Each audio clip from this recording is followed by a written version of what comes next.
Welcome to Next Gen's coverage of the 2012 Whiff Diff World Ultimate and Guts Championships.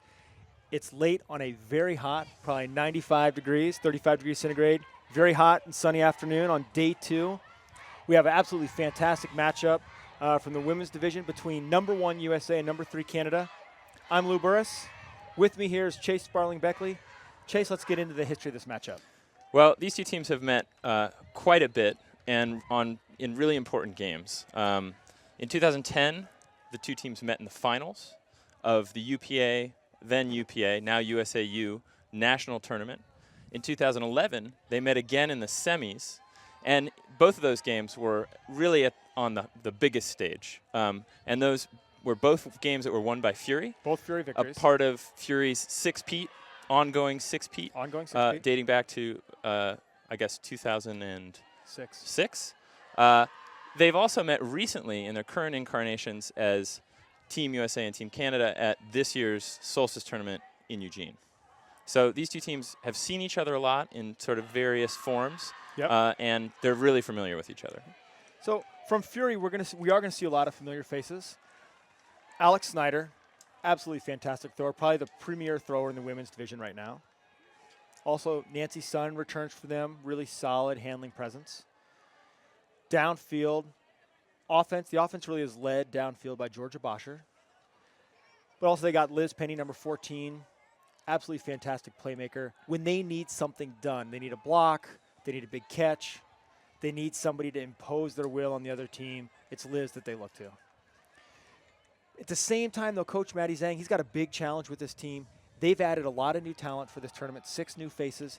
All of those players extremely good. You know, players that are coming from the top of the rosters of other teams, and 4 of those players were top 5 Callahan finishers in the last 2 years in College Ultimate. So this Fury team is really facing an integration challenge for them, not unlike what the Capitals have. Yeah, you know, that's interesting. Capitals have a very similar situation, a slightly different set of circumstances.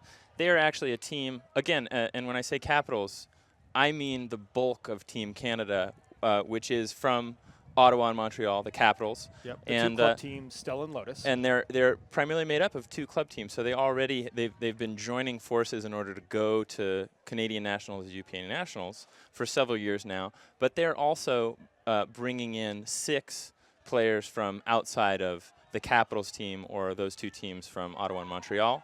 They have 5 from Vancouver, and they have 1 player from Quebec. And so they've really worked on several ways to try and integrate those players, and one of the ways that they make that integration work is having a very strict, very rigid offensive set that is very structured and really looks for very specific kinds of offensive looks. Yeah, and I think that's problematic going up against a team like Fury that really excels playing different kinds of junk. You know, at any given time they'll run out 3 or 4 different kinds of zone looks that are predicated on generating pressure up around the disc, and that I think today is going to be a real problem for the Capitals. Our first poll, though, does see USA on offense. Disc goes right away to Alex Snyder. And Team Canada brings a little bit of a loose man look, maybe kind of junky up front, and they end up generating a turn on that. There's a foul called, though, right away by Cree Howard.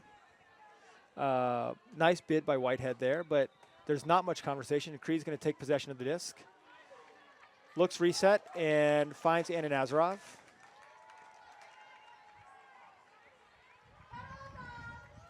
Looks off Boscher. Back to Nazarov. Snyder. Boscher. Great inside-out break by Schneider. Little high flip to LaRoche. LaRoche finds Howard. Nice little flip for the goal. Really easy offense. I think, Fury did everything right there. Their spacing was really great. They threw nice fakes. They had good footwork with their throwers. They swung it when they had to, but they weren't overly eager to hit that swing. And it ended with a really nice, easy sequence to get it flip throw into the end zone. Interestingly, Fury went just straight down the field. And the Canadian markers, they never adjusted to take away those inside-out, particularly those inside-out backhands, and force force Fury to work around to the sides of the field, and I think that's really greatly to Fury's advantage to be given those inside outs. I know when they were in the finals last year against Riot and USA National Championships, Riot consistently conceded that inside out, and Fury was really able to chew them up. Right, especially in the wind that was there. Having Alex Snyder be able to throw that inside out was a huge weapon advantage for them. So our first defensive point here for Team USA. They're up 1-0. The wind has really picked up. As you're looking at your screen, it's from the Canadians' backs. It's blowing from south to north. So the Canadians will be going downwind on their first offensive point. Boscher with the pull. Mercier with the disc.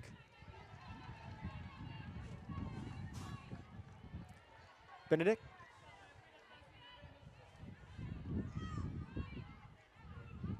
Mercier.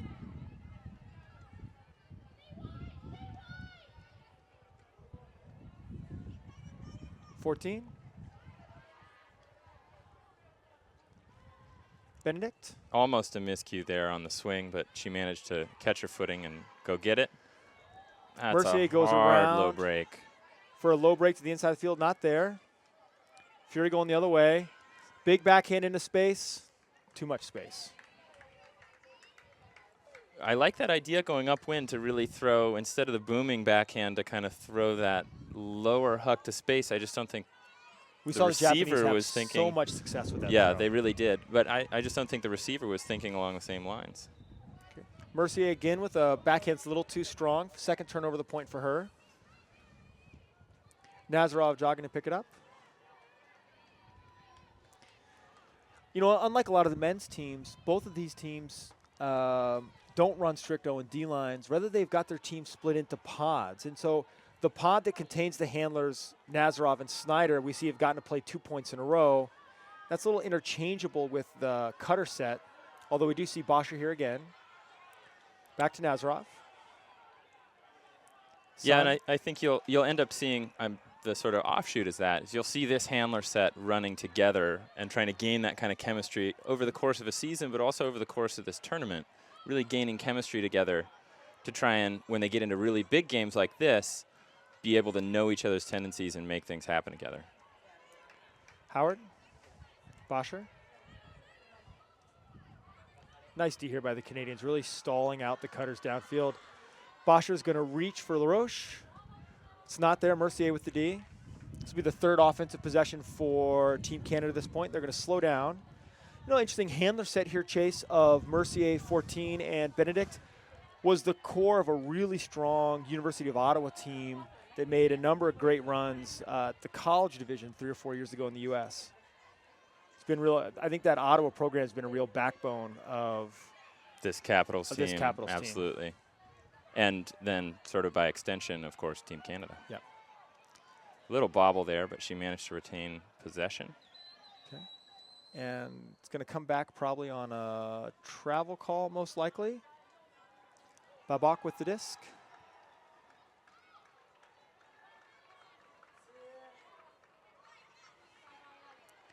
Not much there. She throws a nice little round to Benedict, who's able to make a nice diving catch on it.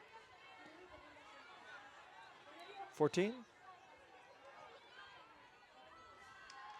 Snyder caught poaching.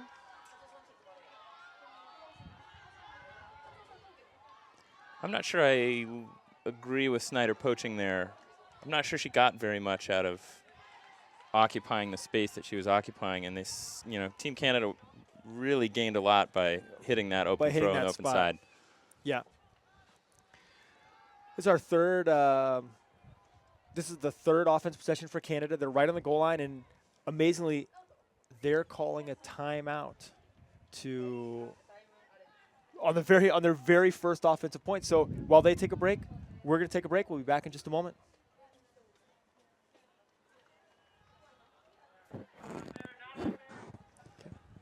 So it is still 1-0 USA over Canada. And we're back early in our coverage of the Team USA Team Canada game from 2012 WIFDIF World Ultimate and Guts Championships. We've got Team Canada on their first offensive point, third possession of the point. high stall count situation right on the goal line. Looks like they're going to isolate Mercier. And they're going to throw a little floater to 14. Finds her in the back, beating Nesfaharo up the line for a 1-1 tie game, USA and Canada. And that was a sort of an interesting, almost like rope-a-dope confusion play there, setting Mercier up in the front of this, like in isolation right in the front of the end zone. And she almost just sort of did shoulder jukes back and forth to freeze her defender. Letting 14 move up the line, basically in a foot race. And I didn't, you know, my judgment was that play didn't have the time to develop. I mean, if 14 does not get open there, they don't have anything at that point. Yeah, really. I mean, it's just one-on-one Mercier. I almost think they're looking scooper over the top or something. So after a bit of a sloppy point there, we had 2 turnovers by Mercier. On that point, the Canadians do manage to put one in on their third possession, and they'll be pulling going upwind. I really think, you know, and you said this before the timeout, you know, they ended up taking a timeout in a first point situation on their goal line, a little bit of a high stall count, but, you know, not bad, maybe stall 6. And I'm wondering if that's just a little bit of nerves on Team Canada. Like, you're only going to get so many opportunities, even with Team USA going upwind, to be able to, you know, have second chances to get the disc in the end zone. And I really think maybe there's a little bit of nerves there from Canada to call that timeout instead of just knowing they can punch it in with their end zone offense. Okay. We're looking at the second handler set from Fury. Sherwood finds Penny. Sun. Really nice break by Nancy Sun. Sherwood absorbs the foul and finds Kayla Jorgensen. Rivals from the college days when they were playing for Oregon and Santa Barbara, but teammates now. Sherwood finds Jorgensen for the goal and an easy 2-1 USA lead. Yeah, I think that goal in a lot of ways was really set up by Nancy Sun's break throw to the middle of the field. To the interior of the field. They got a big break with everybody on the backside, and then it's just kind of Fury off to the races, going to the end zone, barely marked for the rest of the way. I think one of the things Fury does really nicely is they do a fantastic job of using their system to create openings. Not say that they're not talented, because obviously they're an incredibly talented team, but they're a team that uses their talent to facilitate their system, meaning that in that situation specifically, Sherwood spread wide. Her defender wants to deny her the disc, and because her defender's playing kind of on the downside of her, once Nancy gets that forehand into the middle of the field, Sherwood's wide open going up the field for a ladder pass that sets her up to throw unmarked into the end zone. Absolutely. It's all set up by the system. Yes, yeah. And it's almost like there's some systematic and even some sort of slow points in the Fury offense. Yeah. And then they get that break, and it's just the system is set up everything to flow downstream, the cascade right into the end zone. Sherwood with the pull.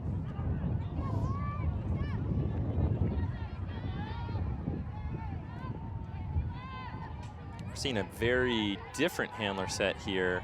And Liz Penny coming up big with the hand block. She does that really well. I don't think there's a better mark in the women's game. Okay. Sherwood to Damon.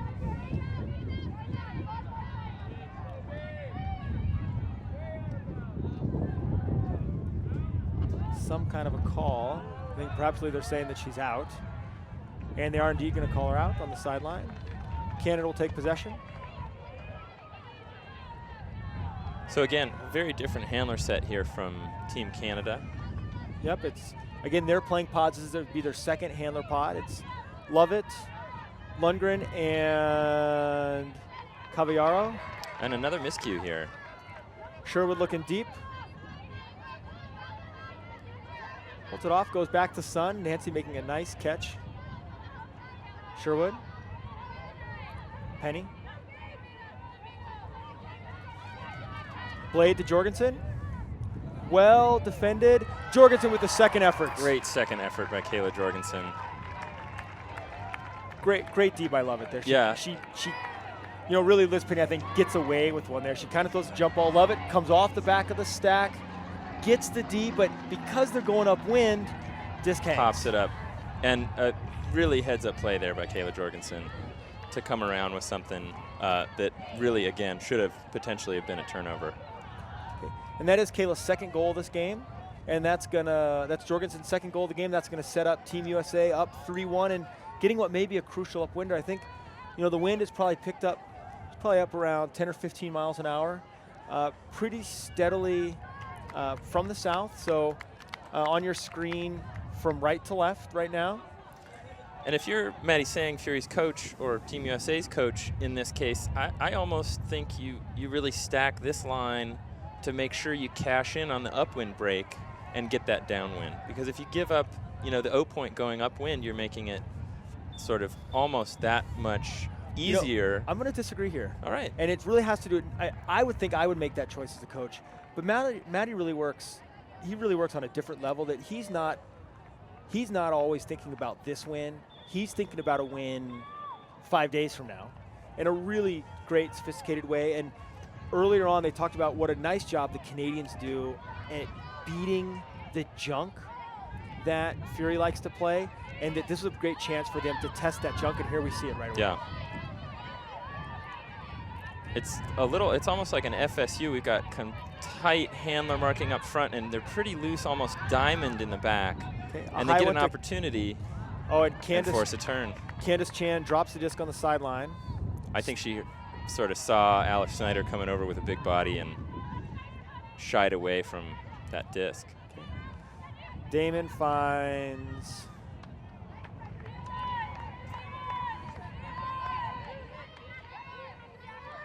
could not quite make that number. So anyway, it's a Fury turnover, and they're going to stay in the junk. Kind of two deeps back. You've got Snyder and Fletcher back. Mercier with the disc.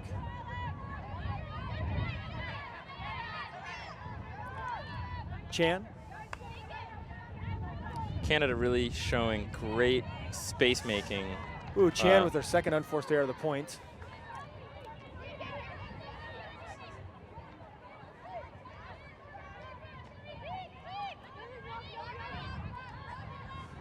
Nice D. Nice D by Alex Benedict. There's going to be some discussion here about whether or not it was a strip.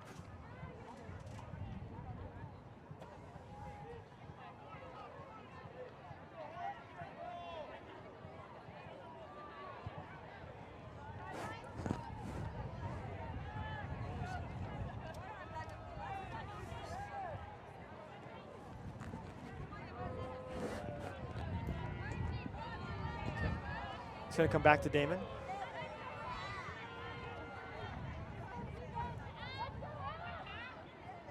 .14 on the mark.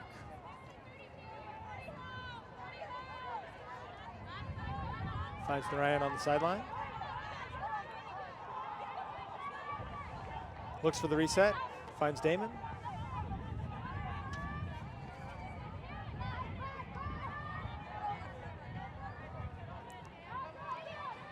Finney to Damon. Tough D from Alec Benedict. Narayan. Snyder. Damon.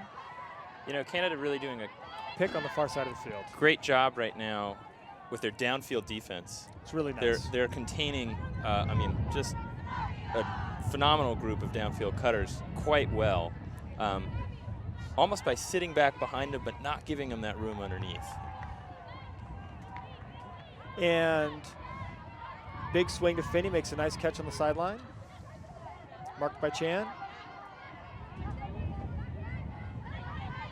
Fletcher, Finney. Finney reaches around to Narayan for the goal. That was a pretty tight throw that she ended up by Finney. Great throw, but pretty tight window there that she snaked that one through. And I think Canada's in a little bit of trouble, just self-inflicted wounds. 2 unforced errors by Candace Chan there. The drop on the far side, and then she just misses a 5-yard backhand. Really uncharacteristic from her. Yeah. And, you know, before that play, going upwind against the Fury zone, Canada was showing great space. Yep. They were moving calmly. They were, you know, finding the soft spots through that sort of looser downfield but tight handler mark up front. Yeah. And they were really able to move it quite well. And I think just an uncharacteristic error, you know, gave Fury the opportunity that they needed. And Yep. sometimes one's all it takes with that team. You know, one of the things we saw here from Fury that really is a level of their sophistication is how well they absorb the defensive pressure that the Capitals were able to put on them. Their Right. downfield cutters completely shut down, and the system is able to earn them resets. It's like, you know, what we saw yesterday with the Australian team or the New Zealand team, how much trouble they had with the resets.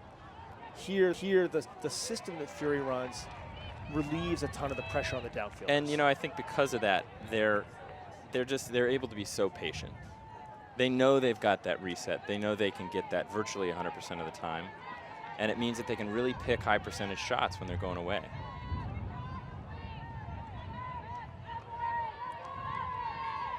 Lavrin.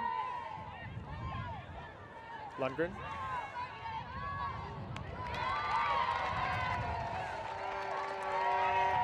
Guibar. Great Easy. insight out there. Easy, lovely inside out.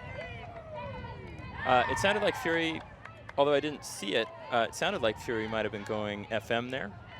They were giving home away calls from the sideline. But this never went to the far side. Never went to the far side. And in part because Canada did a great job of breaking to the inside out in particular that FM mark.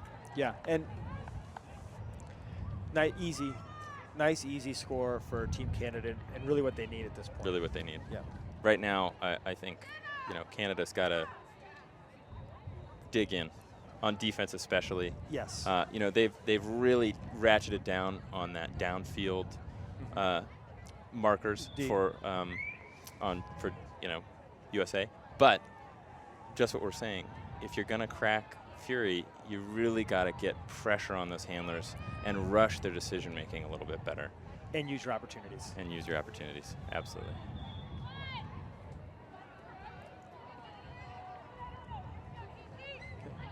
Team Canada pulling upwind.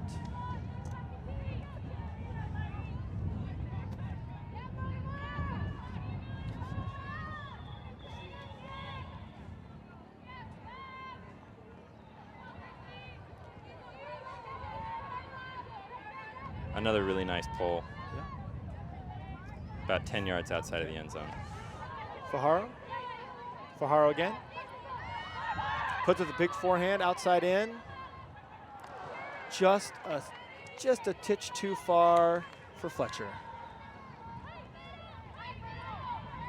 This is a tough stance, but I felt like she got her hand on that. If you touch it. I think she could have reeled it in. I mean, great effort to just get a hand on it, but that was a little bit more of a bit more of a chance that we're used to Fury taking. I thought so. Okay. Love it. Too high. Fajardo picks up the floater.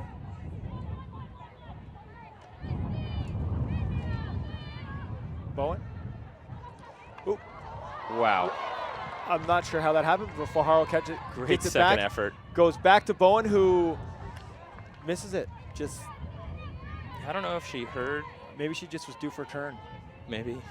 I mean, she shorted the throw to Yeah, Fajardo, right. and somehow Fajardo managed to catch it. And that one wasn't deserved. Casey with some nice D in the lane. Nazarov on the mark. Pick call on the far side of the field.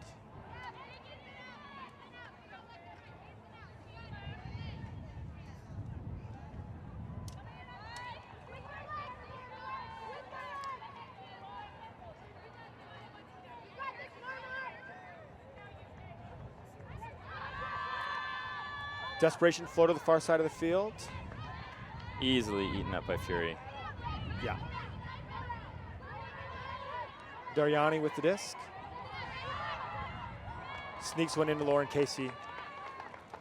Funny little window there, high in the count. You think that had been shut down? Yeah, I think that Team Canada defender was maybe thinking she was going to sneak into that inside-out lane and take two things away, and just was too far away.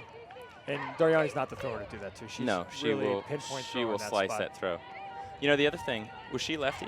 She's a lefty. She's a lefty, and I think maybe if you're a defender, you've learned how to position yourself expecting a little bit longer of a backhand throw to come out. A little from a slower right-handed coming player. out. Yeah. Coming out. So you can see it coming.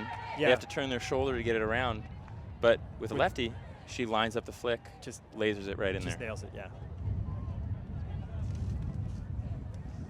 Okay, and I think Team Canada here is taking a timeout. It is 5-2, Team USA over Team Canada. We'll take a short break and be back in a moment. Welcome back to the 2012 WIFDIF World Ultimate and Guts Championships. 5-2, Team USA over Team Canada. Pool play game in the women's division. We're looking at Team USA really assert their will on Team Canada. Chase, what's Canada need to do here? You know, right now, if you're Team Canada, I think you just got to start putting some things together. You know, like we spoke to pre-game, they have a pretty rigid structure, and I don't think they're having structural failure here. I think they're just, you know, there's just been some miscues here and there, and you know, one of the things I would tell a team in this situation is you just got to start doing all the little things right. Throws and catches, get on a roll, and as soon as you can really get, you know, you get your dump swing offense going. And granted, this is a really incredible defensive set we're seeing from Team USA. I mean, their personnel is just virtually unmatched. But, you know, if you can get a little bit of a roll going as Canada, I think you start to creep back into this game. And it has to start right here. Put this one in on offense. Get your D team in.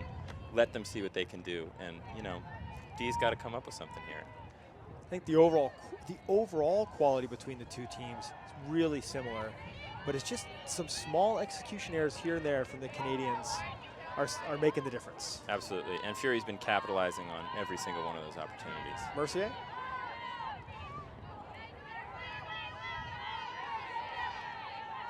Drummond? Mercier?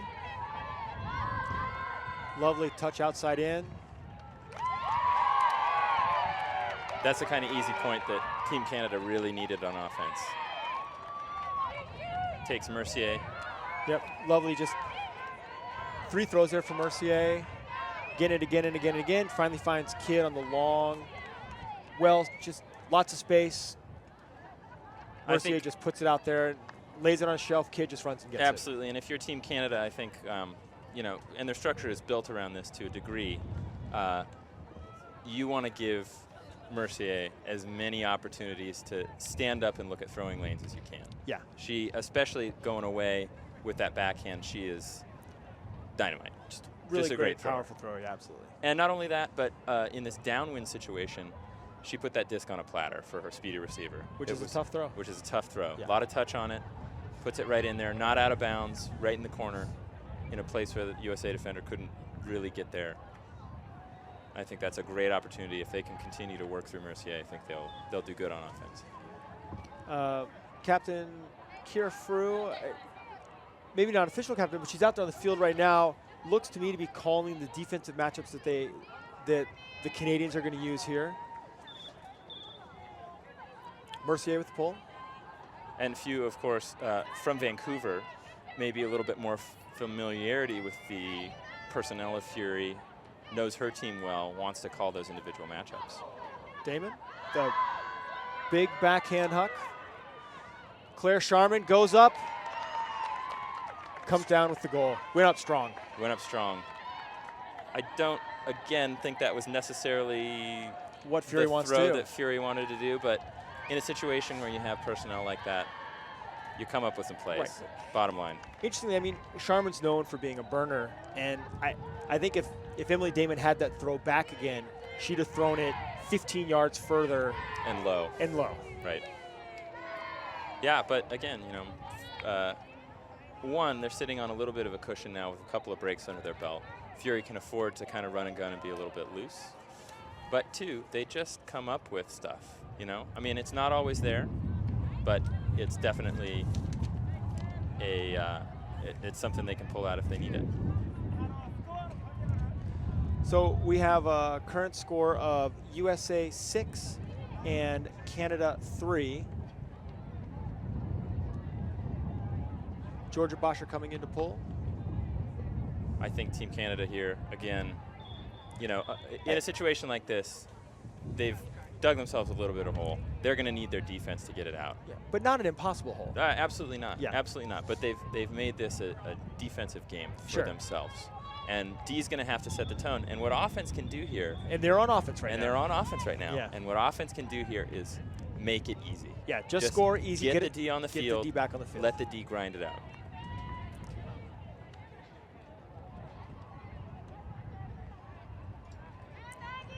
Do you have Liz Penny in for Fury? Is often an indication that they'll play junk. Boscher with the pull. And again, it's that same three-person. It's like a 3-2-2. Almost a man in one with a cup up front. You can see Alex Snyder drifting free in the middle of the field.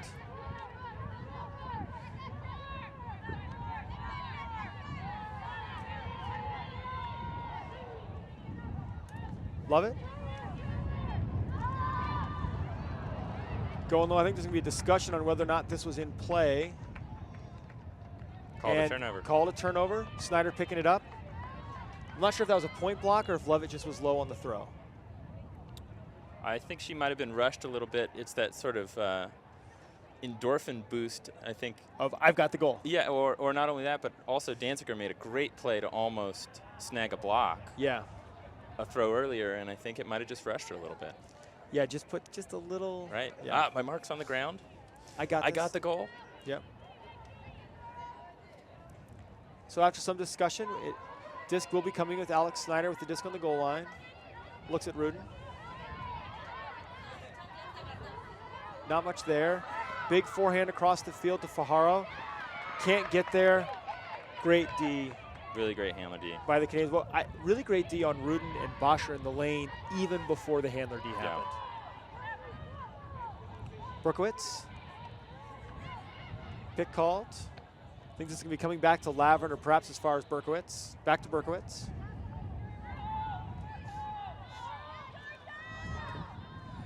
I think actually what happened here is that either Nazarov or Lundgren called a foul on the cut where Lundgren went up the line.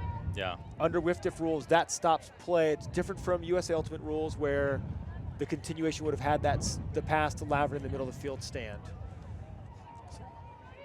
So Berkowitz on the goal line, marked by Fajardo, flip to Lundgren, and she just too big and too strong for Nazarov. I mean, great. Nazarov's a great athlete, but Lundgren is just too big, too strong. Once she gets that shoulder on the inside, it's hard to get around her. Yeah, impossible to get around her. And quick feet as well. I mean, Nazarov's no slouch by any means. Great athlete, but did a great job even of defending. Just got caught back-footed a little bit on that upline cut. Yep, gave Lundgren the inside shoulder, and that was it. So 6-4 Canada. U.S. 6-4 U.S. And Lundgren, that's a goal to go with an assist. So that gives her half of Canada's points. And the Canadian offense did what they needed to do. They did what they needed to do. Downfield, score quickly, easily, without not really any trouble with the, I sort of say as a cup and man zone from. I think really exhibiting great patience there. Yeah. You know, there were a few miscues early in this game, but it feels like Canada's offense has sort of moved into a little bit of a rhythm. Mm-hmm. And now, you know, like we talked about before, I think they need their defense to get there. And you run into that sometimes as a player, right? As an offensive player, you've just made some mistakes, and now you really have to put your faith in your D-line to go back and get some for you. And Lundgren's going to throw the pull out of bounds. Oh, Lou. We talked about this. Yeah, it's not okay. This is one of your pet peeves. It's one of your pet peeves. It is one of my pet peeves as well. And particularly, I think one of the things that just galls me about it is that you're trying to build rhythm for your defense, and now you give Fury a chance to look at what you're going to try to do defensively. Bosher with the disc. Too low. And Canada does well. Yep, too low out in front of Bowen. She can't pull it in. Penny on the mark. Lundgren.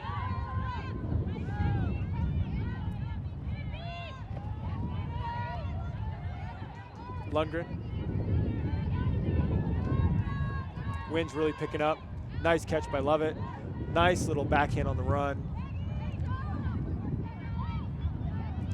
We're going to have a foul call. Foul called. Lovett calling Liz Penny there for the leg hook.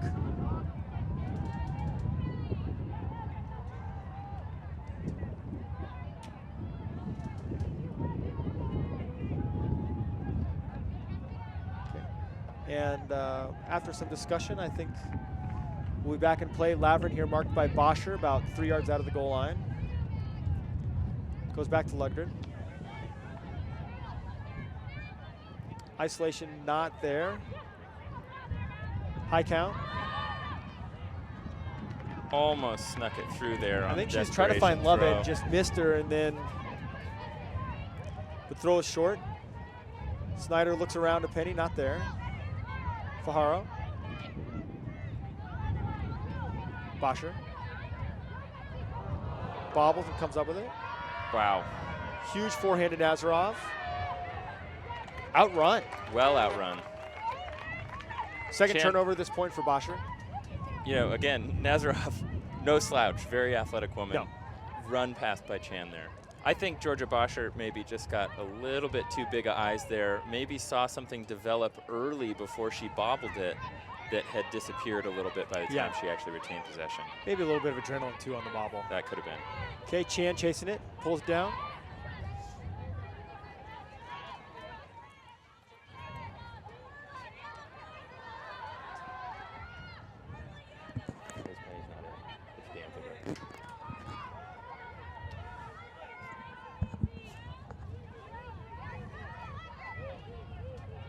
Lundgren.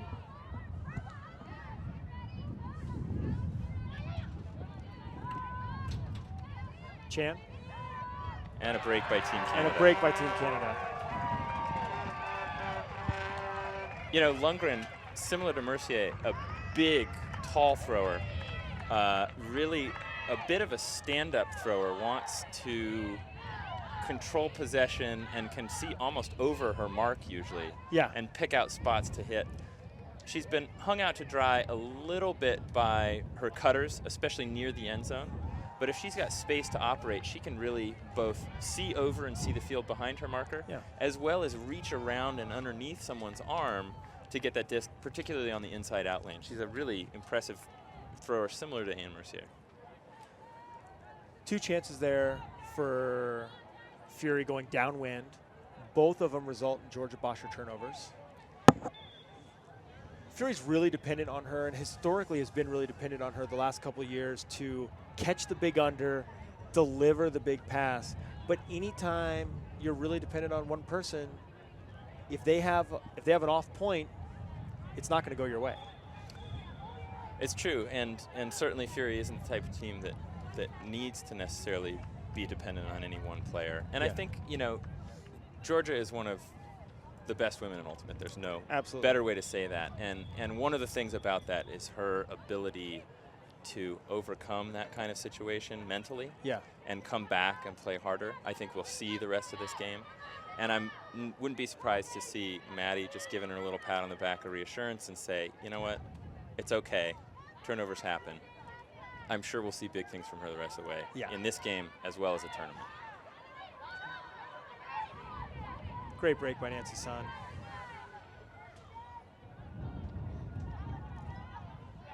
A little bit of a stoppage. Finds Penny in the middle. Ryan. Desmond going deep, not thrown. Sun. Schulhammer reaches for Claire Desmond. Wow.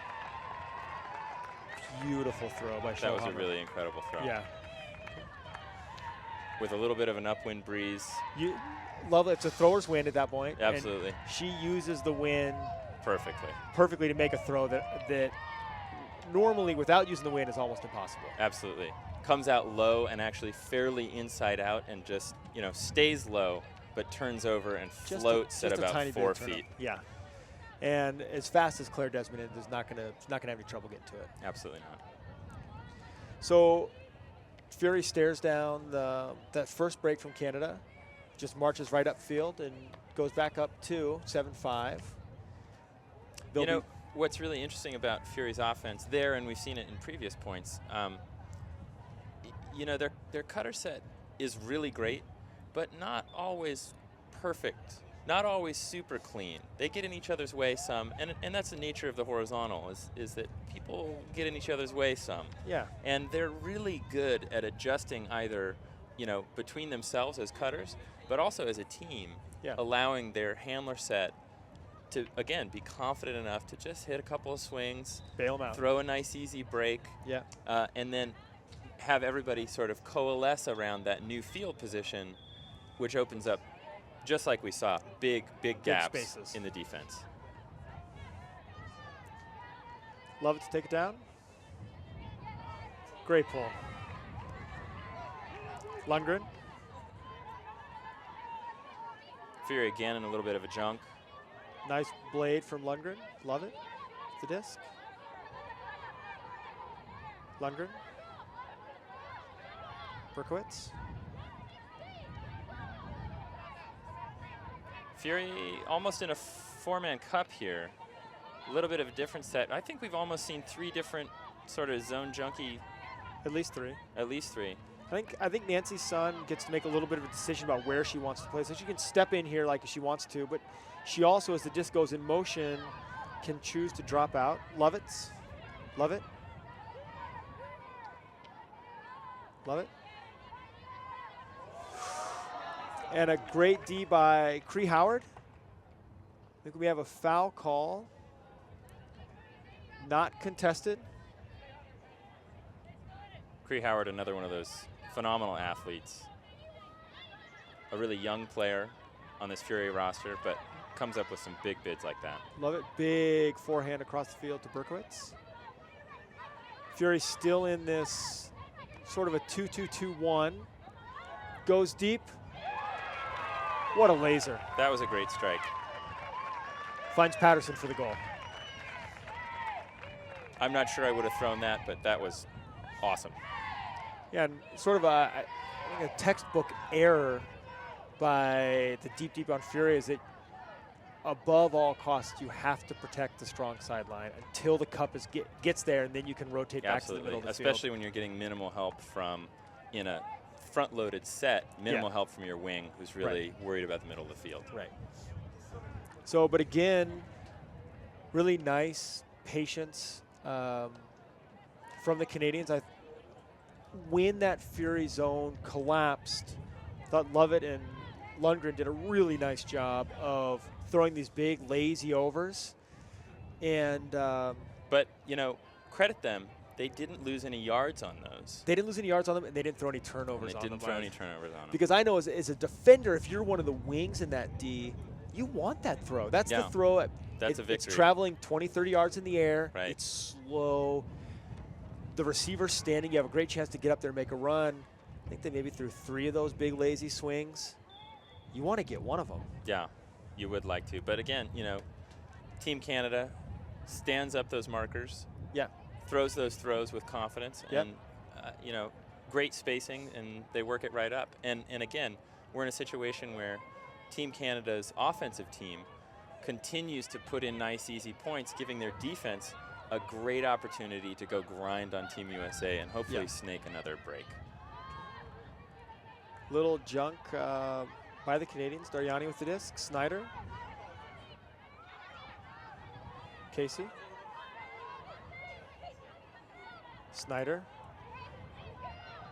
Goes big to LaRoche. Chan in pursuit.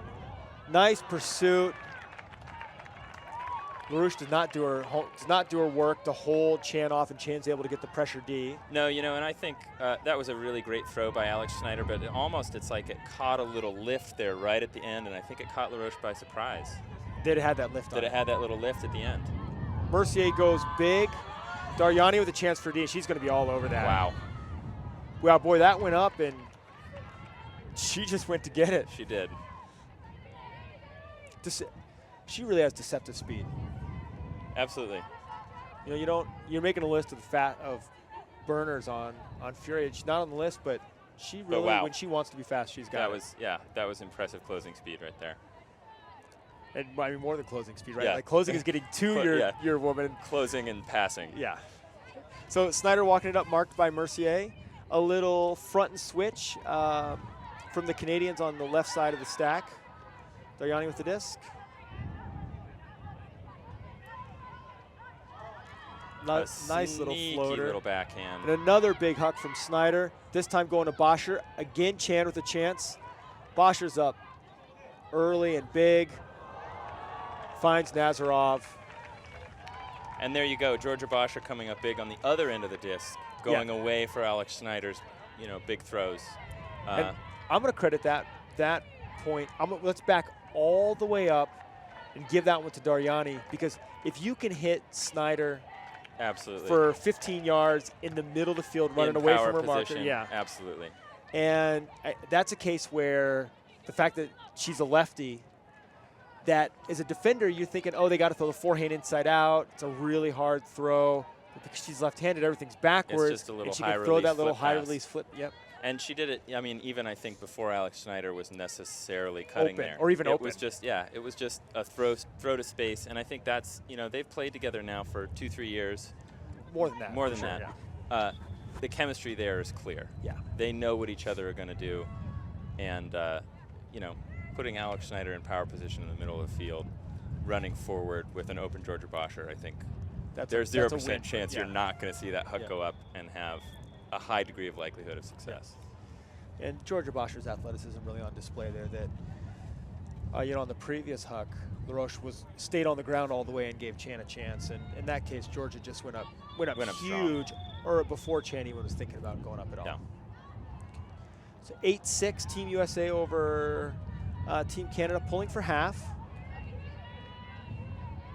Berkowitz to pick it up. Lundgren. Back to Lundgren. Big backhand hug fake. Berkowitz. Looks like it's a forced middle from Fury. Lovett.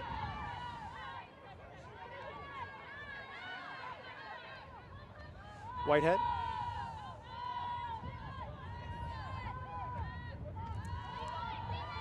The middle getting what it wants, and then finally a big huck. Bosher in on the block attempt, and wow, just goes up massive to bring that one down. Georgia Bosher. There's not a ton of people in the women's game that will go up that strong. And that early. For that disc. And, one of the things that you love about Georgia Bosher as a receiver is she's so confident in that. Yeah. She knows her athletic abilities. And to go up strong like that in a pack instead of waiting for it, that's a big-time play. Bosher. Daryani.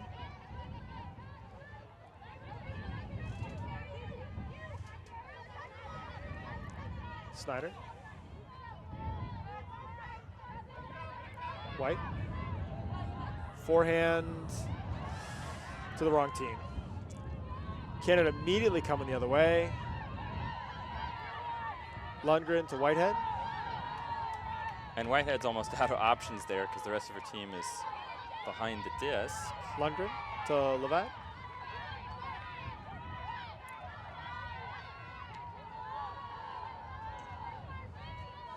Around with fouls going to be called on Lauren Casey. No contest. The Quebecois Cadeau with the disc. Lundgren. I think a mistake there by Snyder, but White's going to be all over the D, but she doesn't come down with it, and a late bid is going to be an 8-7 1-goal deficit for Canada. 2 mistakes there by Fury veterans that I wouldn't expect. First, Alex Snyder gives up the backhand in what should be a forced middle situation. Yeah. And then White, with 3, 4, 5 inches on her defender, just goes up early and misses. Yeah. Really, there's not a lot to say. I'm sure Alicia White is shaking her head a little bit, too, about that situation. Just didn't work out, really great heads-up play by Team Canada. Yeah. Offensive cutter. I was pretty unsure that that was even the receiver that Lundgren was trying to pick out with that throw, but made it happen. Yeah. And plays like that is absolutely what Team Canada is going to need every once in a while. Yeah. And after some really initial rocky start to this game, Canada's done exactly what they needed to do, which is put him in on offense and just give your defense a chance. Absolutely. So they'll be pulling here with a chance to pick up one of their lost breaks. But really, since 5-2, Team USA, Canada has banked offensive point after offensive point and given their D a chance. Absolutely. And they've even, on defense, they've had a few opportunities, miscues here and there, maybe taken a couple shots that just didn't work out. But you got to imagine with a talented team like Team Canada that eventually if Fury keeps giving them the disc, they're going to put a couple They're going to put him in, yeah. Damon. Jorgensen. Sun. Interesting set, moving Nancy Sun out in front of the disc as the 4th cut of the point.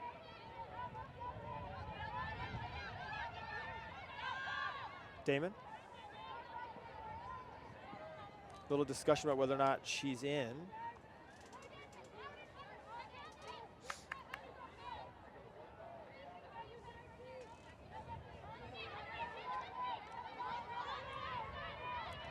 A switching mark from Canada. Sherwood.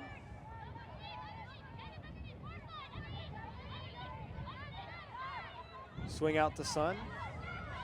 Sun of the big forehand to Desmond. Mercier in pursuit.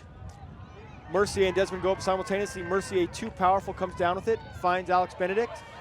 She's got a receiver open, opts not to throw it. Chan underneath. Trapped on the sideline. Mercier.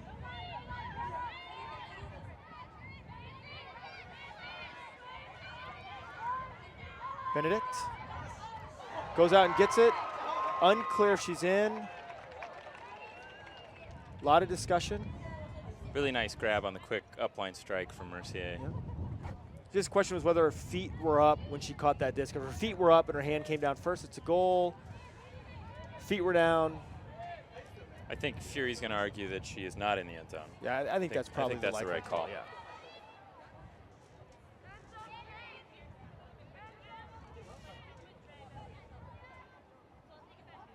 Okay, so they're going to say not in. Benedict with the disc on the goal line. Flip to Mercier. Great D by Desmond. Claire Desmond with a timely D. Terrible choice by Alex Benedict. And I'm really not sure that the Team Canada offense got very set before the disc came in. Yeah. I mean, certainly they weren't set before the disc came in, but they didn't get set quick enough such that that has to go up on stall 8. Floater in the middle of the field. Kayla Jorgensen comes down, I think a little lucky to get a hold of that one. Sinacrope. Strip called. Strip called by Sherwood. No discussion. Comes into Sherwood. Damon. Great D by the Canadians. They're just half step, no space anywhere for Team USA.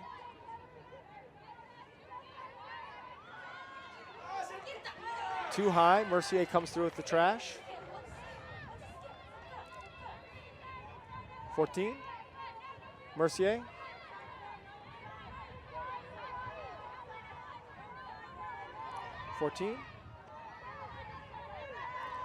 Wow. Hesitation Mercier. step, oh. and she drops it on the goal line. Great hesitation step by Mercier to lose Desmond. And unforced error there. I'm wondering if she was just thinking about what the throw was going to be before she caught it. Sun with the disc. Scholhammer, forehand across the field. Chan in pursuit of the D. Jorgensen bobbles and drops it. Team Canada settles, walks slowly to the disc. 14 to pick it up. Team Canada really has ratcheted up their D Tremendously. tremendously. And they've generated a lot of breaks, and not necessarily, you know, they've generated a few breaks here and there from tight D, but they've also really come down with some of those 50-50 shots. They really need to bank one. Yeah. Mercier to Chan. Huge catch by Candace Chan. Wisely gives it to 14. 14 goes around for the goal, and it's too far for Drummond. It's painful to watch, I think, if you're a Team Canada fan. Just so much great defensive work wasted. This is Team USA's 4th possession of the point. So 3 turns aside. Damon with the disc, flanked by Sherwood and Sun. Scholhammer to cut.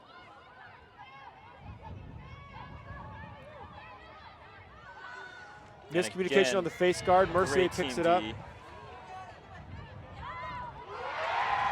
Goal. Canada banks it for the tie.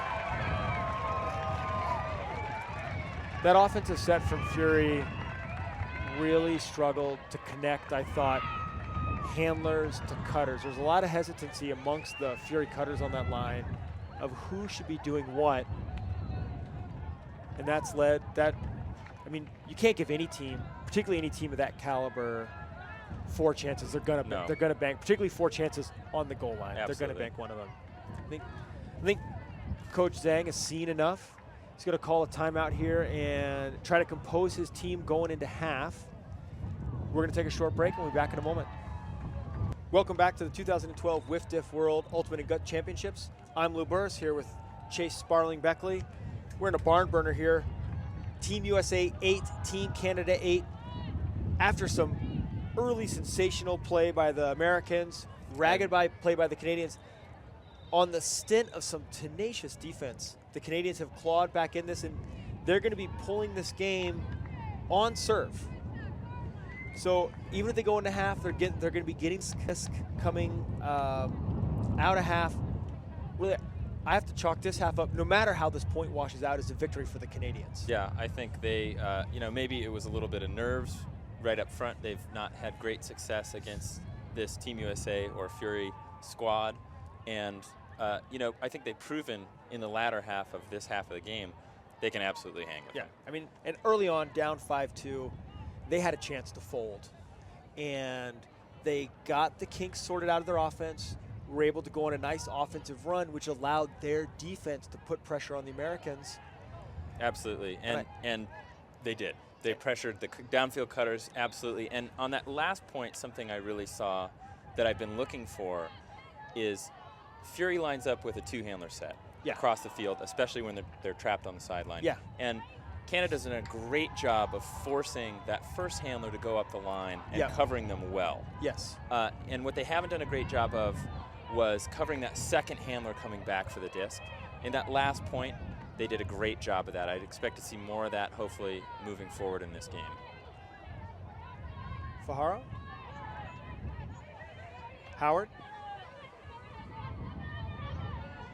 Bosher.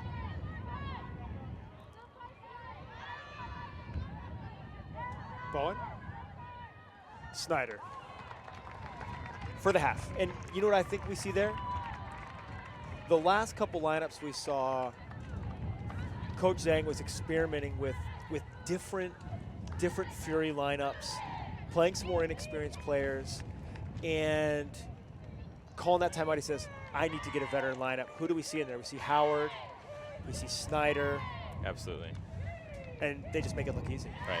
Boom, boom, boom, goal. And he may have even said, you know, let's make this easy. You know, you have Georgia Bosher in there. She does what I think is most deadly about her, which is threatens the deep, comes under for big yards, and distributes. An interesting thing there, Alex Snyder catching a goal. We don't see that often. That's the second time this point that she has snuck downfield, and as a handler defender, that really puts a ton of pressure on you. You're trying to, it's all you could do to contain her as a thrower. If she starts getting out and running the field, her size is a real advantage. Well, and I think a great adjustment for just what I was talking about, which is Team Canada started putting a lot of pressure on that second handler. Yeah. And if you're in that situation, you're a savvy veteran like Alex Snyder, just sneak away. Just sneak away. Because that pressure comes from face guarding, which gives you the step downfield. Absolutely. So we are going into half on serve. The Americans will be pulling up 9-8 on Team Canada. They'll be pulling upwind to start the second half. It's been a fantastic first half, and we hope you'll join us for the second. From Lou and Chase here at Next Gen, we'll see you in about 8 minutes.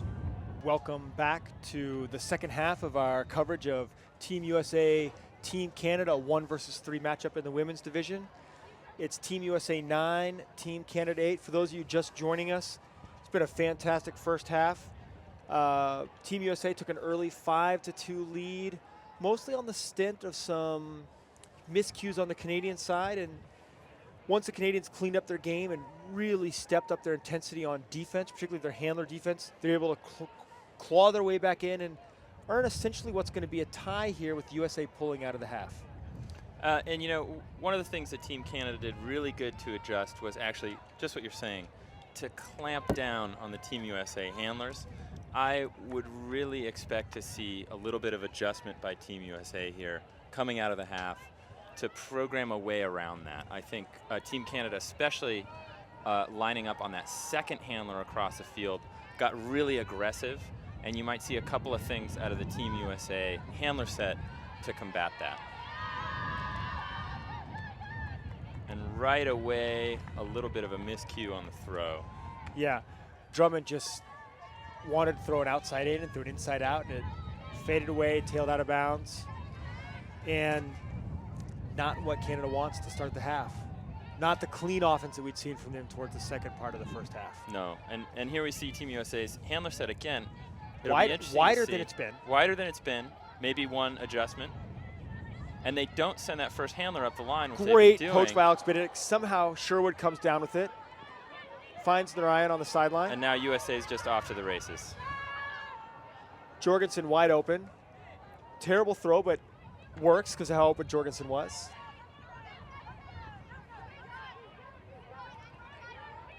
Gorlin on her first point on the field goes inside out.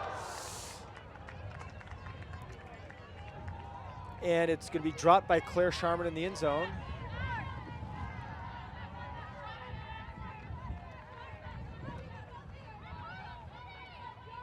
Team Canada coming back the other way. Drummond. Kidd. Mercier. Kidd. 14.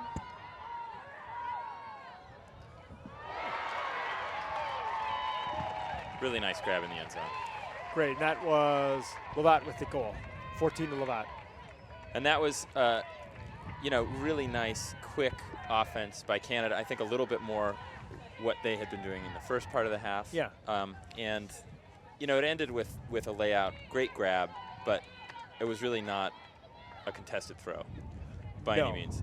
Although interesting, we saw Danielle 14 turn that exact throw over too far early in the first half, but there she makes it just close enough to be completed. But I want to give credit to Sarah Kidd on that point. I think that the energy and the work that she put in downfield on that point, I think she probably put in about 120 yards of running on that point, gets 2 huge unders, and she's working so hard and putting in so much mileage.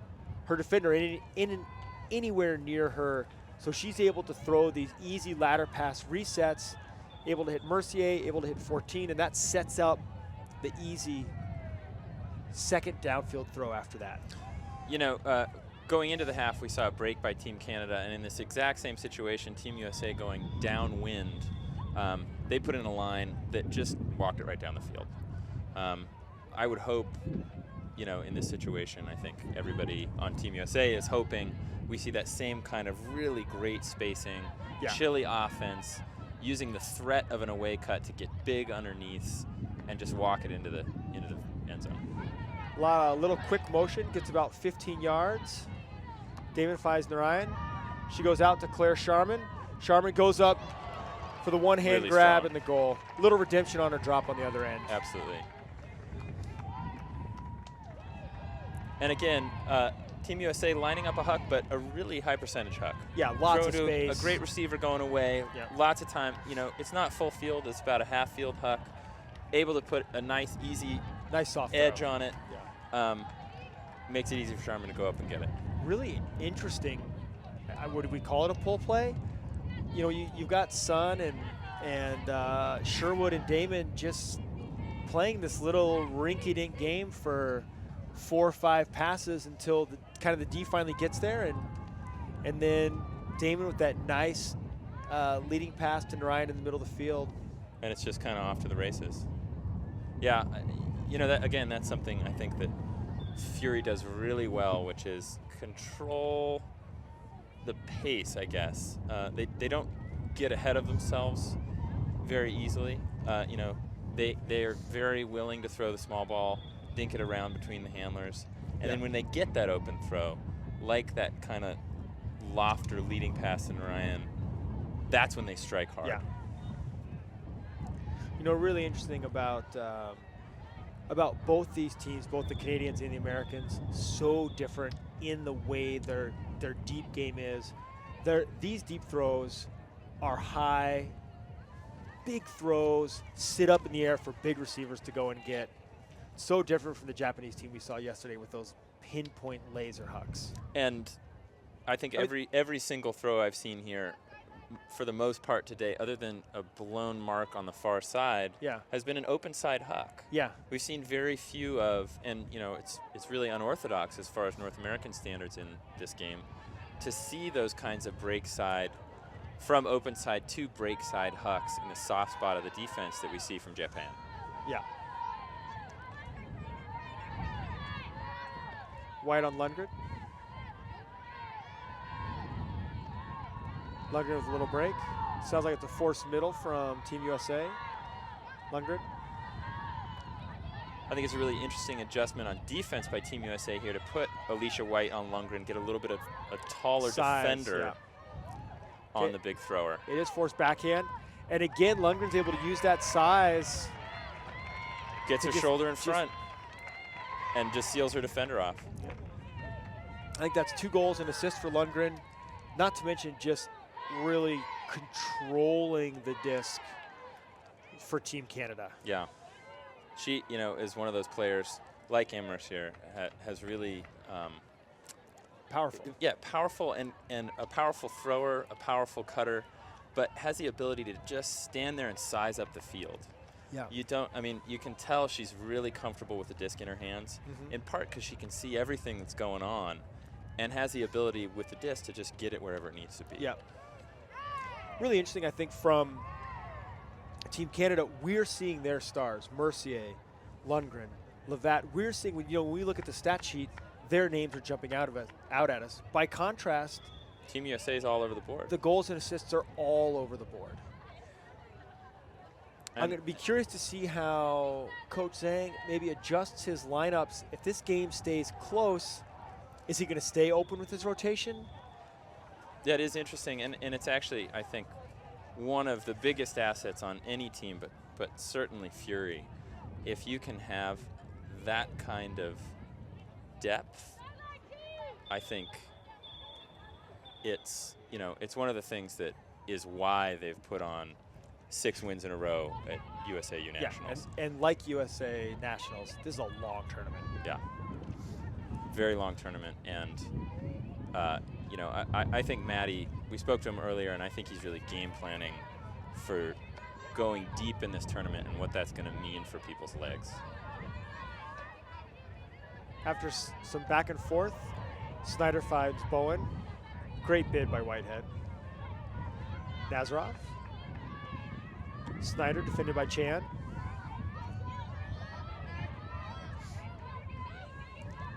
Rudin bobbles it. Levat's not going to push the pace. I was just about to say that was a great throw by Alex Schneider. It was a great and throw it was by a great throw by Alex Schneider with a tailwind to be able to throw that kind of across the field, but to be able to keep that 40-yard flick low with a bit of touch on it, that's just a really technically difficult throw. Levat beats Rudin up the line. She's got Whitehead going out. She throws really the only place it would be possible to catch it because Alicia White did a great job of coming off on the help D, and the throw's too far anyway. Snyder with the disc, defended by Chan. Nazaroff and Damon set wide.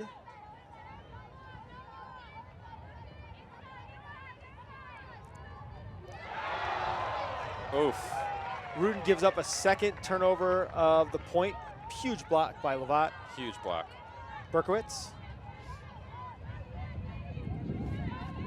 Oh, and Berkowitz leaves it too far for Levat, and she's hurt.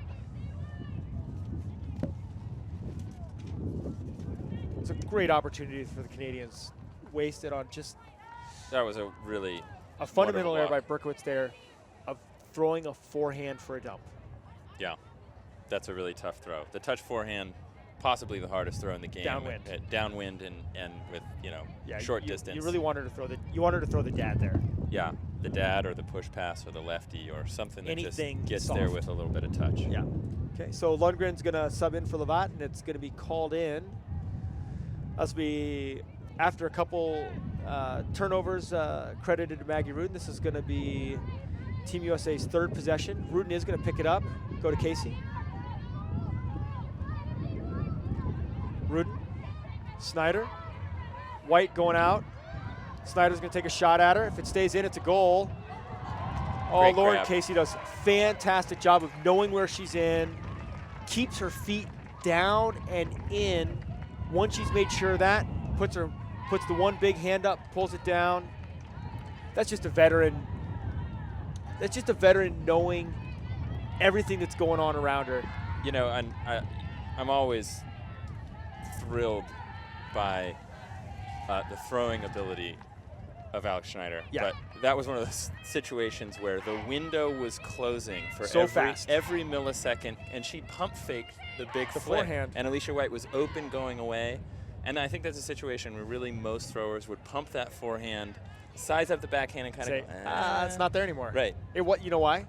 Because it wasn't there It wasn't anymore. really there. No. And Alex Schneider just has the power and the technical ability to really ride that downwind wind with a fast throw that hits Alicia White in stride. That's a really incredible sequence. And she gave Alicia White a chance.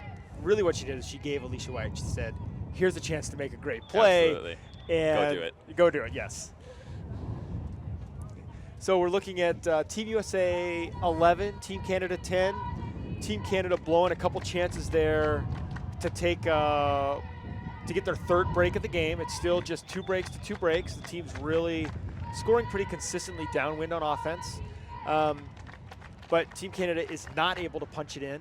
So we will have Team USA pulling up 1. And, you know, again, you'd love to see a really nice, chilly sequence here from Team Canada. Just get your defense back on the field and let them grind on that Team USA O. Okay. A little bit of a different look. The downfield look is still a 2-2 from Team USA. Wow, Snyder coming in big, but the Canadians are able to come down with it anyway. Great grab by Davison. Benedict's with the disc. Mercier, Benedict. It's the front of the junk has changed, so the mark is in the middle, and the 2 sides are sagged off. Chan. 14. No mark. LaRouche on the mark. Goes all the way across the field Wow. to Wary. Easy goal. That was pretty great vision. Really great vision. And again, Team USA's junk Ds are not giving Team Canada any trouble. You know, and I think a big part of it is two things. Team Canada is great at making space. Yep. In that situation when they recognize that it's a zone. Yeah. Even if it's a little bit of a sort of a handler man up front zone. Yeah. Their downfielders are great at making space. And I think that's actually Fury's worrying about it too much. I think Fury's worrying about it a lot. The second thing is, though, Team Canada just has really phenomenal stand-up throwers with great vision. So if they can pick their shots and stand up and see the field and see where their receivers are, they're really great at getting it there. And we've seen that a couple of times, even on that point. Two kind of zone busters, one for the goal, but one early on right in the middle of the field that Davison came down with on a nice play where Alex Schneider came in. That's dicey, but it also got them big yards. Great catch by Davison. Great catch. But to come back to the idea that Fury's thinking about the space too much, the Fury junk, all their junk Ds are predicated on getting pressure up around the disc. Yeah. But I think they're thinking so much about that downfield spacing that they're not, even their up front defenders, they're just playing too soft. They're not getting that pressure. Yeah. Okay, we see you really need those defenders to sell out. Damon to pick up. Sherwood in the middle. Finney. Sherwood. Penny. Sherwood. Little casual on the flip. Overthrows Finney. And Canada with a short field here to take another break. Mercier. Into traffic. Where he's able to come up with it. Drummond. Mercier again with the hesitation step really on nice Desmond. Grab. And she lines it up. Finds Wary for the break and the lead. That's huge there for Team Canada. One, really able to capitalize, finally getting a short field opportunity and able to capitalize. I think if their defense can continue to make short field opportunities for their defensive offense, they're going to come away with a few more breaks. I think, again, Fury, I think we're seeing Fury's offense really struggle to move from the handler set to from the handler set downfield into the cutter set. Yeah, and lacking, without a big huck, they're not stringing together comeback cuts like we're used to seeing the Fury offense. And it almost feels like the downfielders are waiting for something. I'm not totally sure what it is. Yes. Like they're waiting for that break throw to happen from Nancy Sun or Alex Schneider. Yes. And then they're going to be off to the races. And sometimes they're just going to have to kind of manufacture it downfield. Yes. I think they're certainly capable of it, and I think we'll see it as this game goes on. But the last couple of points, I agree with you. It's like there just hasn't been a lot going on between the two sides. Team Canada on the other side, Wary getting her second goal in a row, and they're getting what they want. Their pressure's generating turns, and once they're getting it, they're going through their big playmakers. Lundgren, Lovat, Mercier to get the plays they want. Sherwood. And another miscue. Another miscue. Chan picking it up. You know, one thing Fury's doing really right, you don't want ever to get to this point, but they pick up quick. Yeah, transition D is nice. There's a pick called in the middle of the field.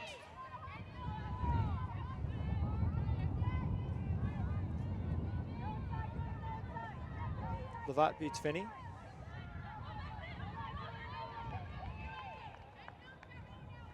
Okay, and she's going to call a timeout. So after a Fury drop pretty near the goal line and a pass or two, Lovat wisely takes a timeout to get what she wants. And as the two teams take a break to talk about it, so will we. Back in a moment. We're back here in the second half of Team USA versus Team Canada.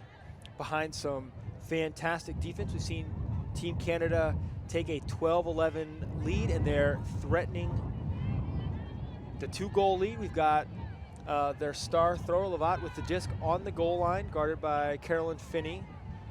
Berkowitz sets up an isolation for the swing, collects it. Chan in the front of the stack, not able to get open. Great Too high D. for Chan. Sherwood collects it.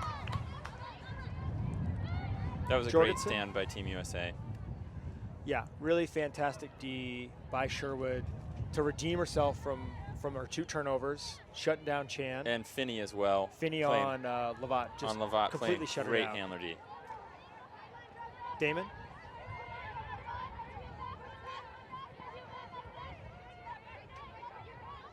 Finney. Desmond.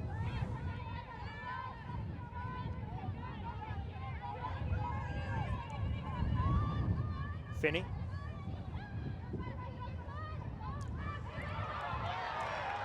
Doesn't see the cutter and defender clearing through the lane and throws it right into the back of the defender.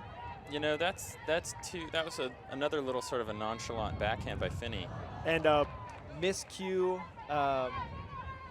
drop by the Canadians. Liz Penny with the disc. Damon. Game's gotten a bit sloppy. Desmond. Sherwood. Jorgensen. Going deep. Can she get there? That's the 3rd drop this point. It's interesting. They're not very, you know. I mean, it's just a focus It's question. just a focus thing. It's not, I mean, it's not like Team Canada is particularly close None necessarily. of the drops was pressured. All 3 of the players were wide open. Yeah. A pretty great throw there by Sherwood. Going away to Kayla Jorgensen, a you know, very sure-handed receiver. Yeah. And just, you know, I'm wondering if it's a heat. Fantastic D by Jorgensen. We're just going to see if there's a foul call here because it was a fight the whole way, but there isn't. Great D. Great D. I liked an old call by Gibar. Sherwood dumps to Penny. Damon. Interesting on this line, you know, you don't Penny. think of Liz Penny as necessarily a receiver just because she has so many other things going on downfield. Berkowitz with the block on the Finney throw.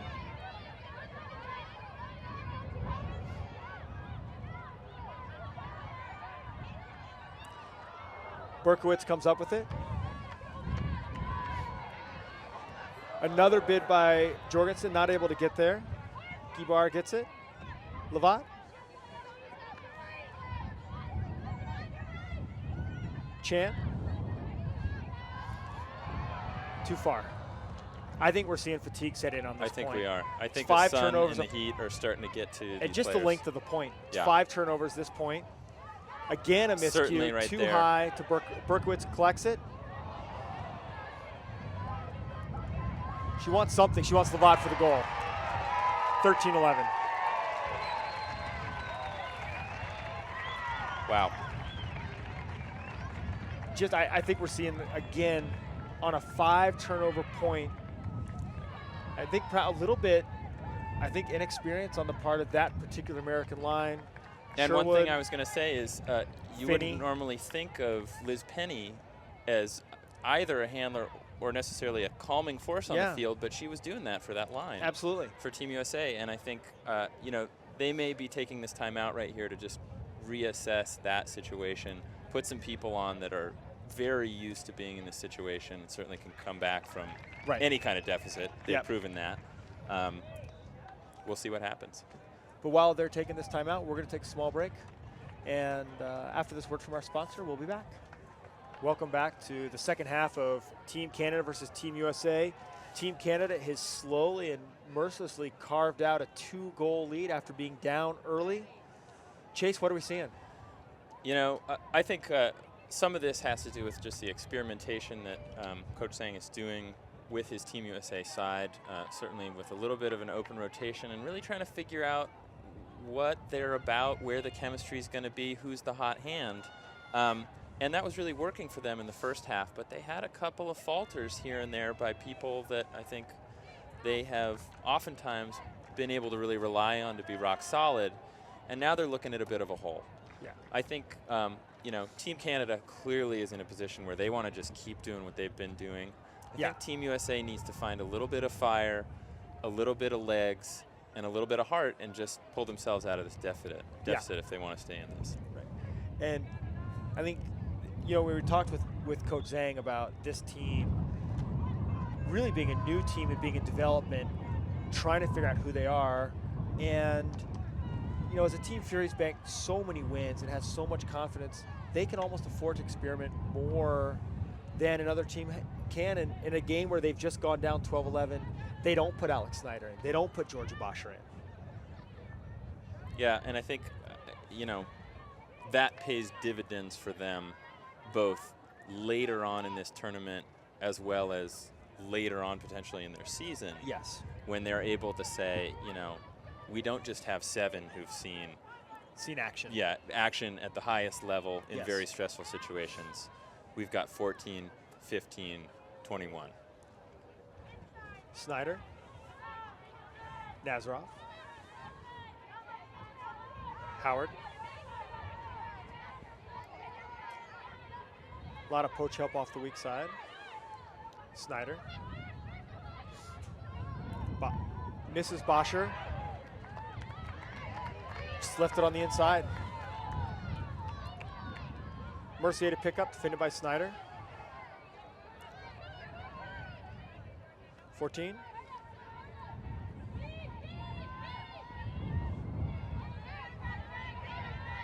Nice scoop there by Bowen to hang on to it.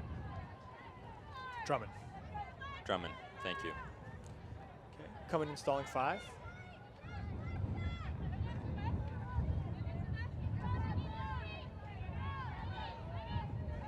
Little shovel to 14.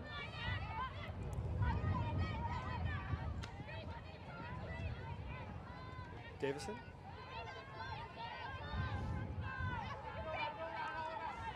Throws a desperation pass. She really didn't have a Fajaro. lot to see there. She had Chan on the She did have reset, Chan on the she, swing, but she I never think she looked was at it. Yeah, I think she was waiting for something downfield that just never materialized. Dariani. Fajaro. Nazarov. Puts up a big one to White, and it's deep. The throw just kind of slipped outside. It faded out a little more. It She did, wanted and to I come think, back into the middle. I think White took a line where she believed it was going to come down, and it just slipped. Great defensive effort. 14 to pick it up, defended by Nazarov.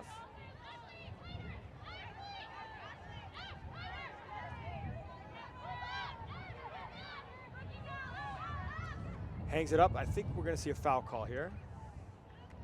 Yep, comes right back, no discussion.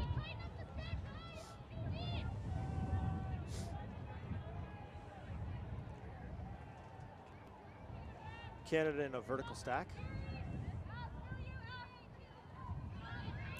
Inside to Mercier. Lovely throw by 14. Tries to go around again. Saved by Chan. Candace Chan with a huge grab to save possession. She has had several really nice layouts this game.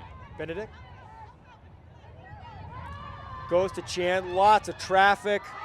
And somebody, Canadian indeed, Davison comes up with it between Dariani and White. And Chan. And Chan.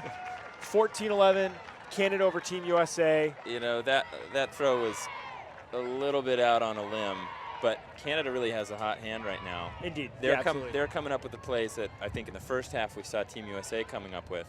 Yeah. And, you know, banking break after break here. And that's 3 breaks in a row for the Canadians.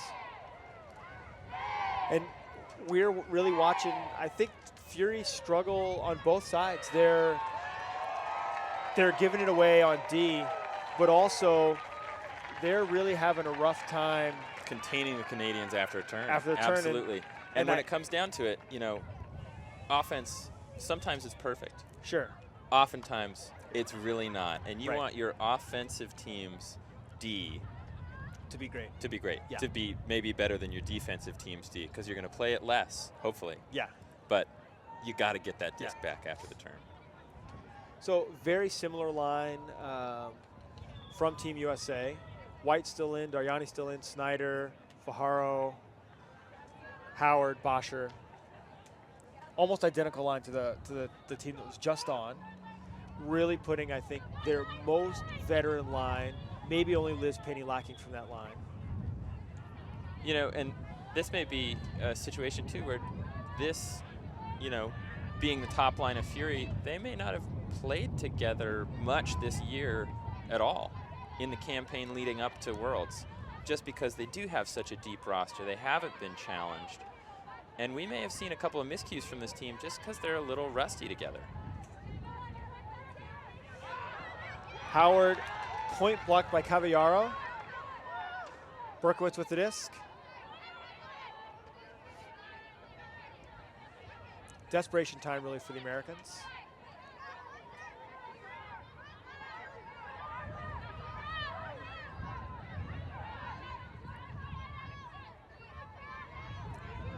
Piece by Boscher, but Berkowitz still collects it. Very deep set by Canada. Block, self-caught. Comes back to Levat. I think there's going to be some kind of discussion here, but it was a point block that just didn't go anywhere. It just sat right in front of DeFilippo, and Heads up play, though. she just was like, oh, look, it's still here. I'll just take it and throw it again. Yeah, that was a kind of an incredible block if it was, in fact, a block reaching around Yeah. DeFilippo. But Levat with the disc.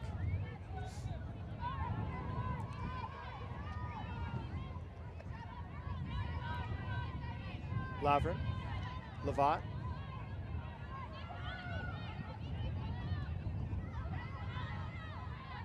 Lavrin.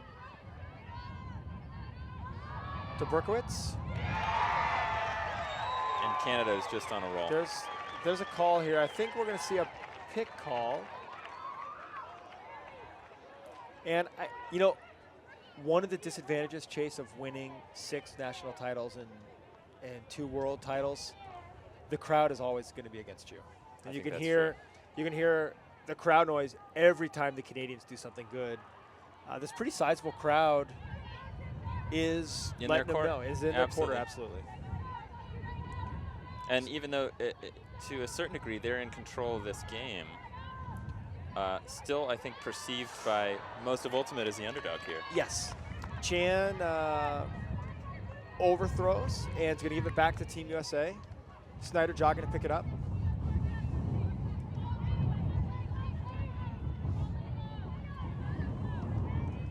Nazarov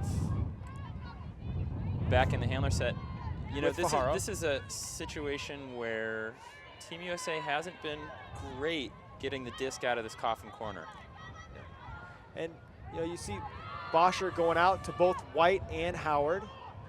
White goes up strong and early, gets it.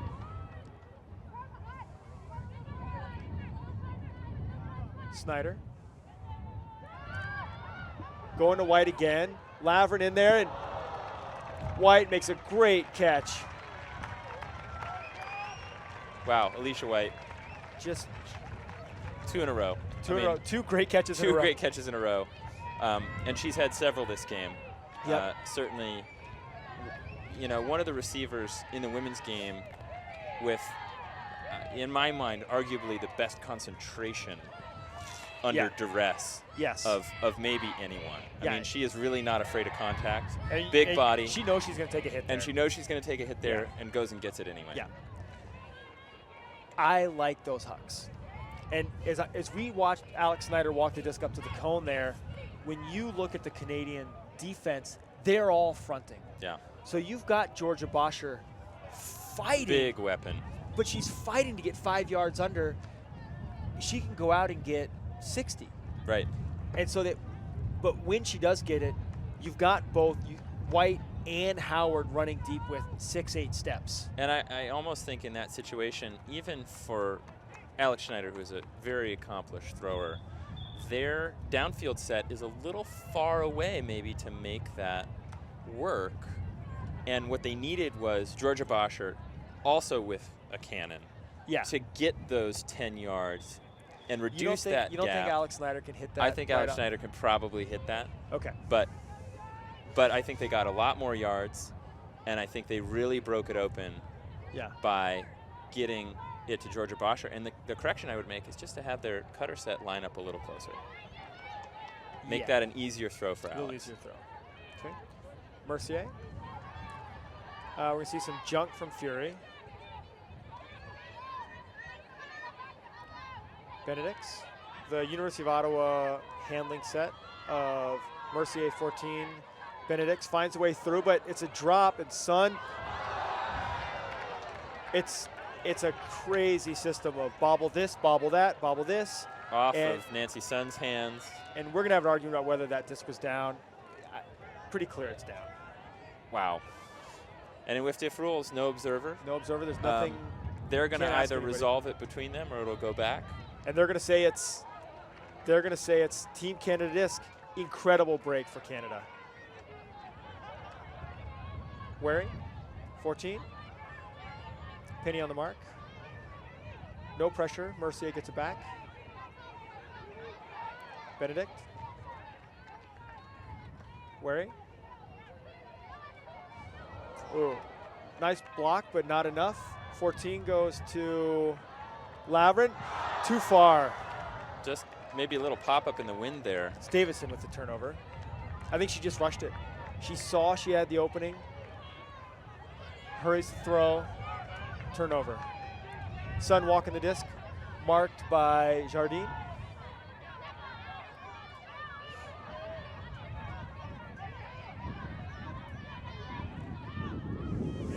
And again, that handler set struggles to get open. Short field turn. Mercier looks around, but there's traffic. Davison.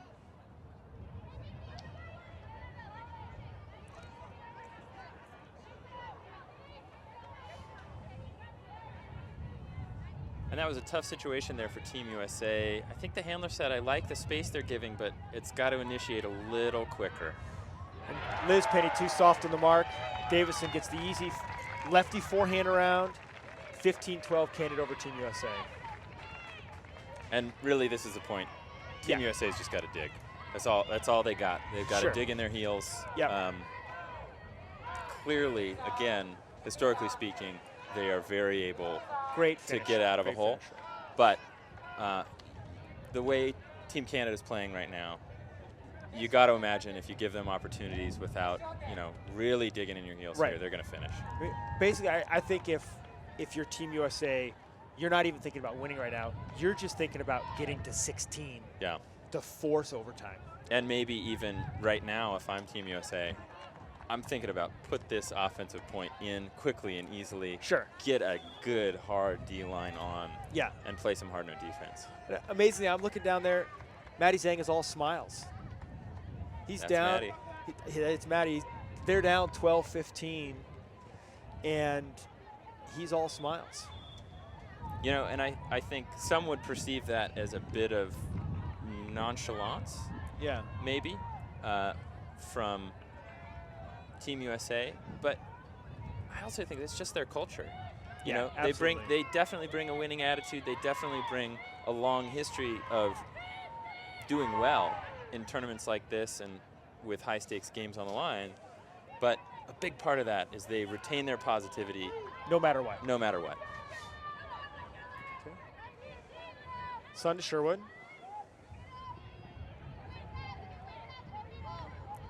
Damon. Narayan, Sherwood. Penny.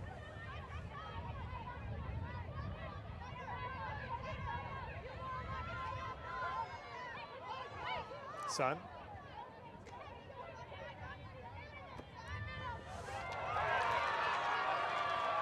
Great block by Charles.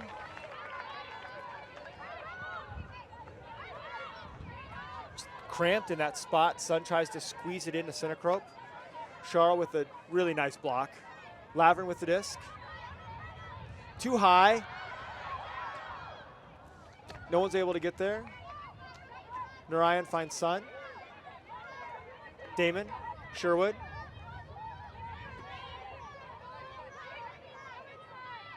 Damon.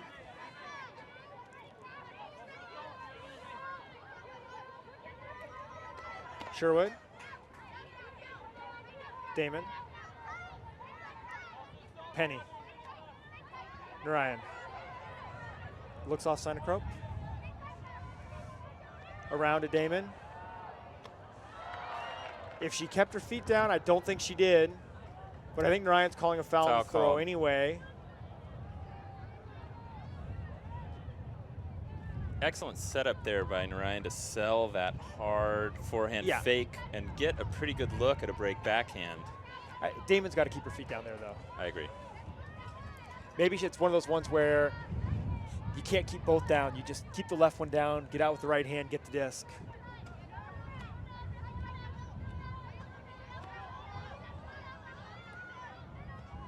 Sherwood's going to drop it up high. Berkowitz knocks down the trash, runs deep. Levat to pick up.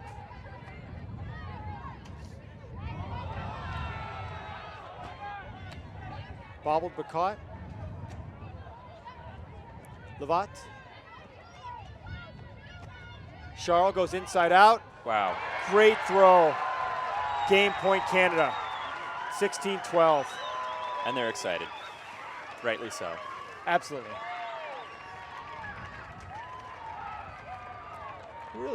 Really impressive point by Charles. She gets a layout block early, and then really a surprise to deliver that 15-yard forehand inside-out strike for the lead. Yeah, tight window. Tight window. Tight window. You know, just a great throw. Not a lot even to be done there by that Team USA defender. And that's game. I guess we've been at cap, folks. It's a bit of a surprise for us, but this is game over. And, you know, there's some interesting implications here going to the rest of this tournament. Sure. Number 3 seed Team Canada taking a victory over number 1 seed Team USA. Yep.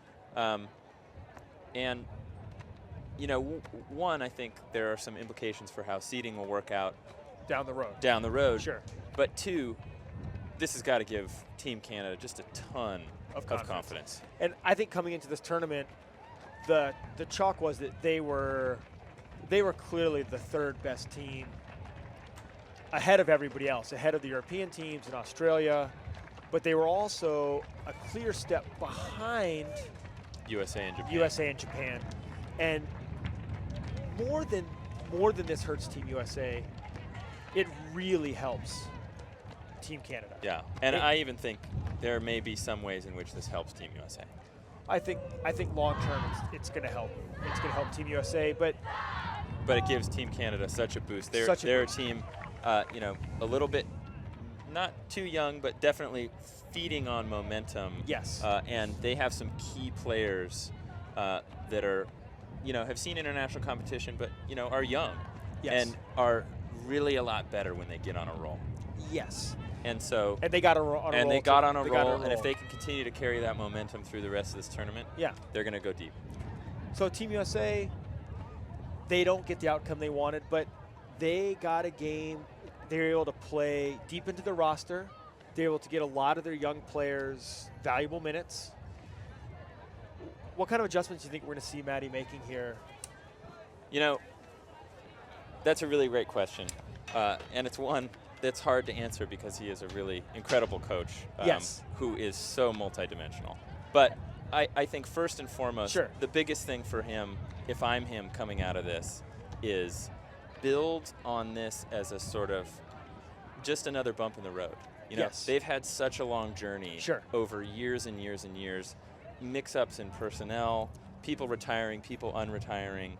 And I think what they've done really well during his tenure is retain that sense of identity and togetherness. Yes. And this could easily be one of those leverage points that they vault off of going forward in this tournament. And I think he will be paying close attention to that kind of team chemistry point. I also think that we're going to see, he's going to go back and look at the film of this game and see the struggles that they had with their handler set. And he's going to figure out some kind of adjustments. What I saw there is the fronting, face guarding of the Canadian defenders, just forcing the American cutters to juke and juke and juke and juke. Right. The few times that the American handlers actually got out and ran, They had great success. They had great success. And so maybe we'll see maybe a more permeable offense where the American handlers are moving deep and cutters are coming back in and filling.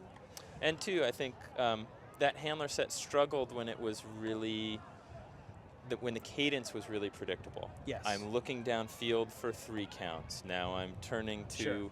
the other handler. Now that handler's going up line. Now I'm getting the swing. And I think certainly Team USA is going to see great handler defense when they face off with the Japanese. Absolutely. And I think the way to combat that is, just like you're saying, maybe you leak a handler deep, maybe you do something a little unorthodox with your set, but I also think you boost the cadence. You move the disc quicker, you just get and those a little swings. more arrhythmically. And a little more arrhythmically, Yeah. absolutely.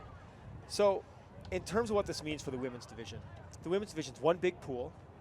Top 4 teams are moving on to semis.